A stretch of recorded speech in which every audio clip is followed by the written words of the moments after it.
আমার বাড়ি হয়েছে সিলেট মৌলভীবাজার। আমার নেতা নাসির রহমান সাইফুর রহমানের ছেলে। আমি শহীদ রাষ্ট্রপতি জিয়াউর রহমানের হাতে গড়া দলকে আমি ভালোবাসি। দীর্ঘদিন আমি এই দল 30 বছর থেকে আমি দল 90-এর আন্দোলন পর্যন্ত আমি দেখেছি, 90-এর আন্দোলনে ছিলাম। সেই দলকে ভালোবাসি এবং 17টি মামলা খাই। 17টি মামলা খাওয়ার পরে 7বার জেল কাটি।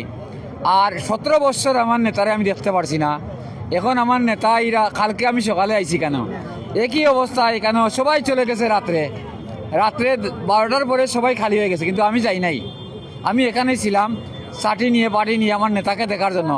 আল্লাহ যেন একবার আমার নেতাকে দেখায়, ভাগ্যর সাথে যদি থাকে, তাহলে ইনশাআল্লাহ আগামী দিনে রাষ্ট্রনায়ক তারেক রহমান এ দেশকে পরিচালনা করবেন।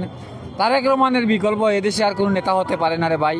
বর্তমান এই দেশকে রক্ষা করতে হলে, এই দেশের মানুষের কথা বলার অধিকার, এদেশের মানুষের কৃষকের অধিকার ফিরিয়ে নিতে হলে তারেক রহমানের কোনো বিকল্প নাই।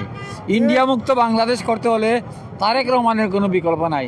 ইনশাল্লাহ তারেক রহমান আসতেছে আগামীকালকে। লক্ষ লক্ষ কোটি মানুষের ভিড়ে তারেক রহমানকে বরণ করে নেবেন। এবং আমি সরকারকে বলবো, বর্তমান সরকারকে বলবো আমাদের নেতাকে সর্বোচ্চ নিরাপত্তা ইনশাল্লাহ দেবেন। এবং আরও যাতে আমাদের নেতাকে আমাদের নেতাকর্মী মিলে আমরা যাতে নিরাপত্তা দিতে পারি। নিরাপত্তা দেওয়ার মালিক কিন্তু আল্লাহ, একমাত্র আল্লাহ ছাড়া নিরাপত্তা কেউ দিতে পারে না। উসিল্লা করবো আমরা আল্লাহর প্রতি বিশ্বাস আছে। আমরা নেতা আমরা মাঝে বেঁচে থাকবেন অনেক বছর ইনশাল্লাহ।